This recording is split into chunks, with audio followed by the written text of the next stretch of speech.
Selamat malam, kita jumpa lagi di Polemik, program bincang-bincang yang membahas sebuah persoalan secara komprehensif dengan menghadirkan narasumber yang eksklusif. Saya Latif Sregar. Dan saya Aryo Ardi yang malam hari ini mendampingi Bang Latif. Kalau biasanya Bang Latif didampingi oleh seorang wanita yang cantik jelita. Ya. Tapi malam ini Bang, tolong diikhlaskan. Saya mendampingi Abang selama 90 menit untuk mengawal Polemik spesial on TV Jakarta Aman. Jakarta Damai.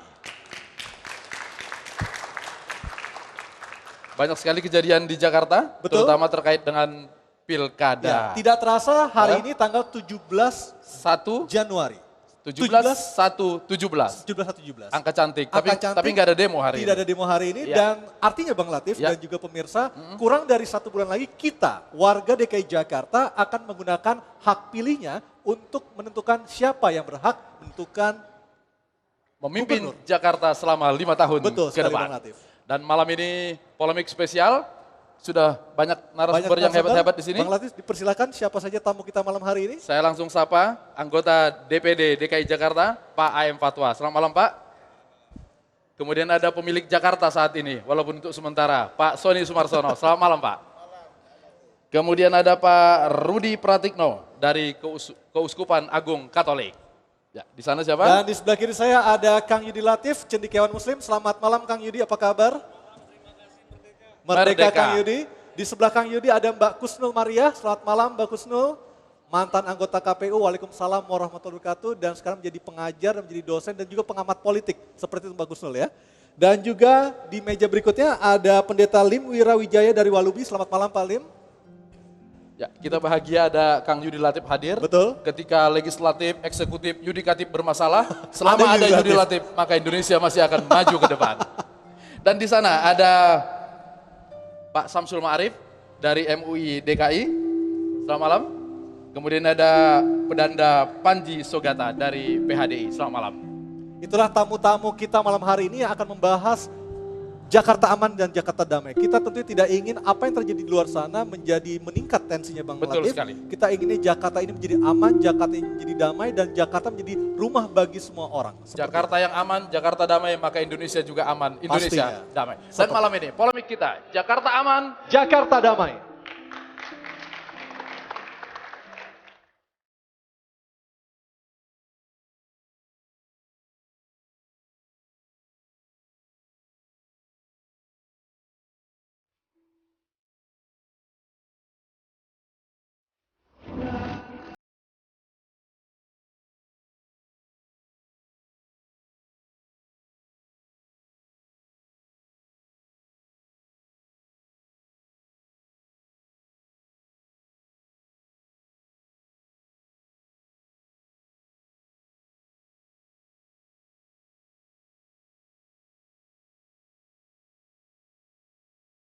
mengambil kebijakan yang arahnya adalah memberikan jalan keluar, memberikan solusi bagi setiap masalah, bagi setiap tantangan-tantangan yang ada di depan kita.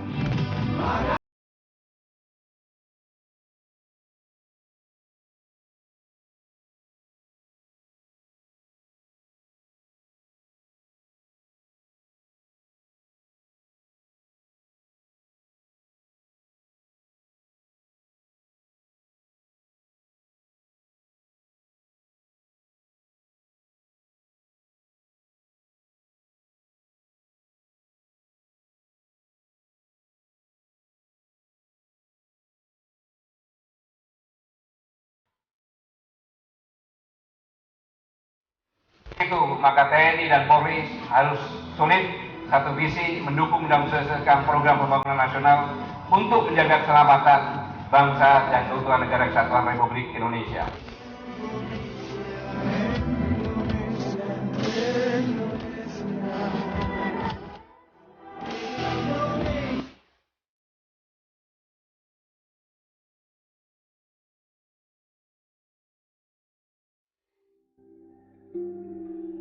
Ya Bang Latif, kita sudah kedatangan seorang tamu lagi di sebelah Ada. kanan saya.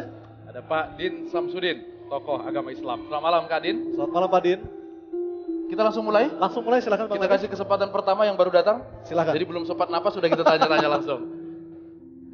Pak Din, Anda sepakat bahwa kebinekaan kita sedang mengalami darurat? Lebih dari sekedar darurat, Hmm? karena wacana nasional Indonesia terakhir ini mengemuka dalam bentuknya yang bersifat dialektik. Terjadi pertentangan antar kelompok masyarakat, agama, suku, kelompok kepentingan-kepentingan lain yang masing-masing menampilkan ekstremitas.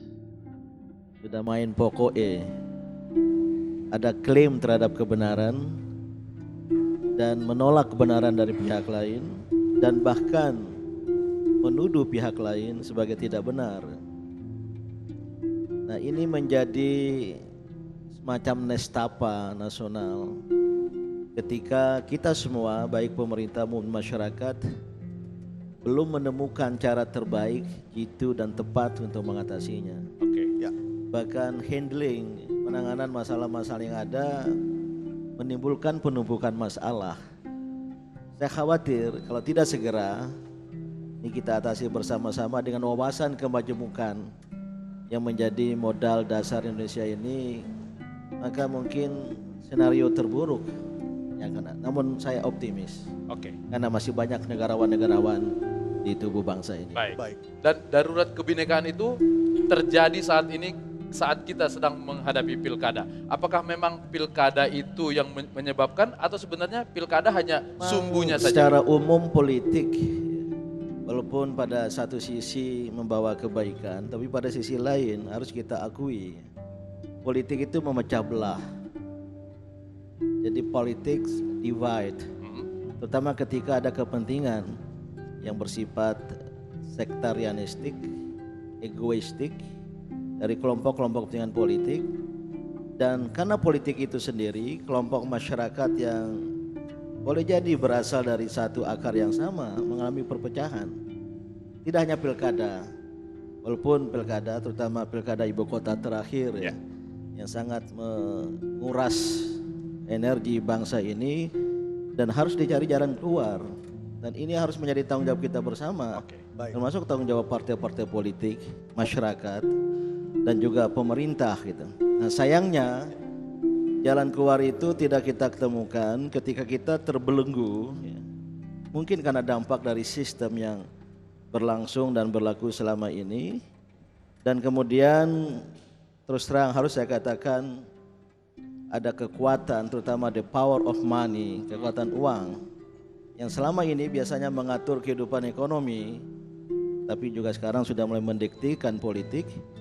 Dan sayangnya di tubuh bangsa ini sudah terjadi kesenjangan.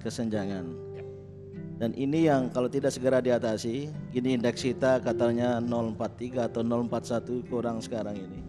Yang dalam teori revolusi akan terjadi jika ada afinitas antara perkembangan pada dataran horizontal, ya, kesenjangan, pertentangan di tubuh masyarakat yang kemudian berhimpit dengan kesenjangan, pertentangan pada skala vertikal.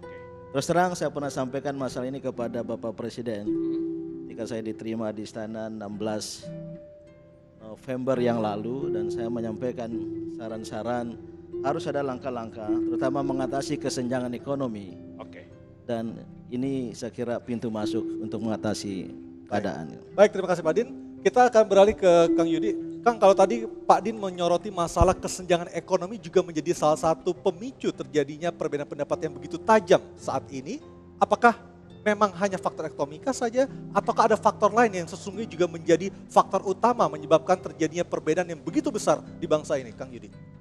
Ya, pertama supaya tidak murung semua. Kalau saya mungkin agak sedikit memberikan perspektif yang lebih cerah lah dikit. Optimis gitu ya? Optimis. Nah. Ya, jadi sebenarnya apa yang kita saksikan belakangan ini menunjukkan sebenarnya rakyat tuh masih punya concern pada politik.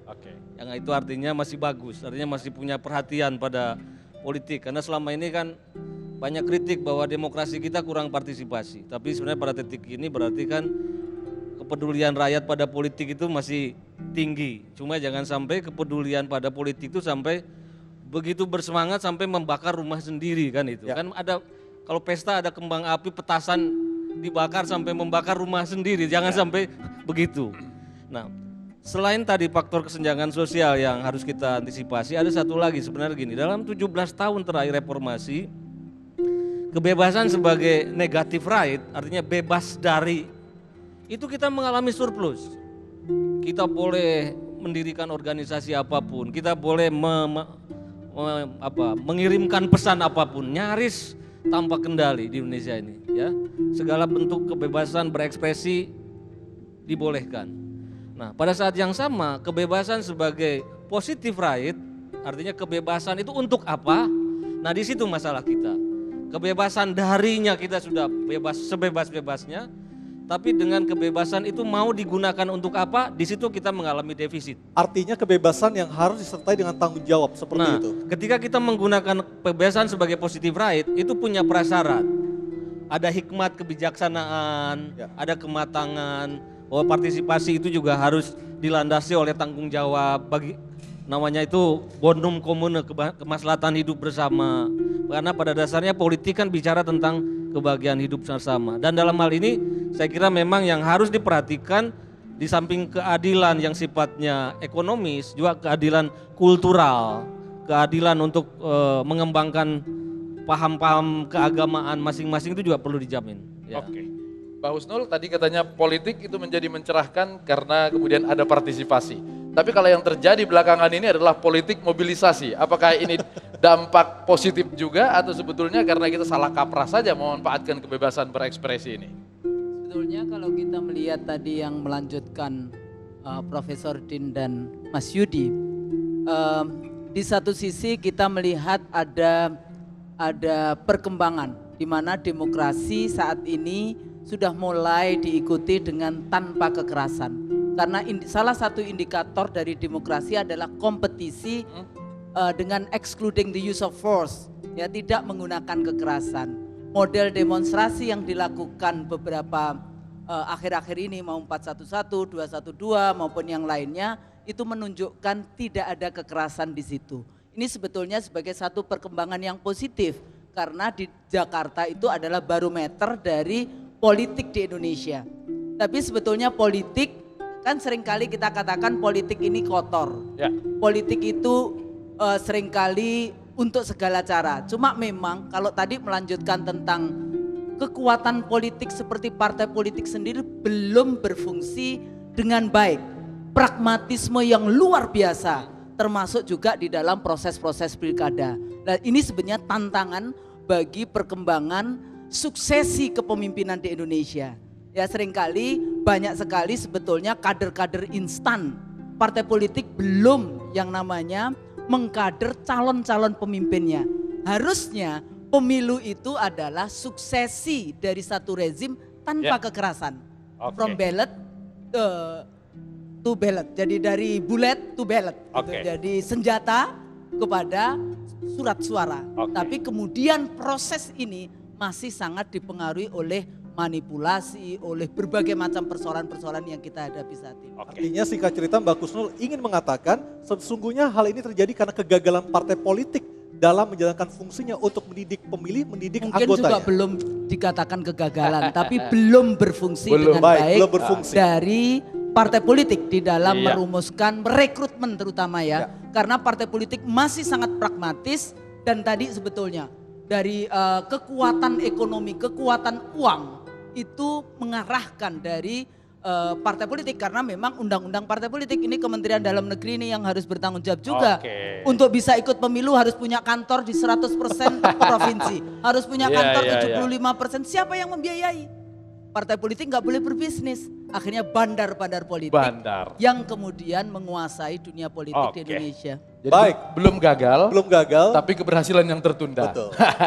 Silakan. Baik, dulu. Kita akan break sejenak, kita akan kembali lagi Bang Latif, usai pariwara, tetap bersama kami di Polemik on TV Spesial Jakarta Aman. Jakarta Damai.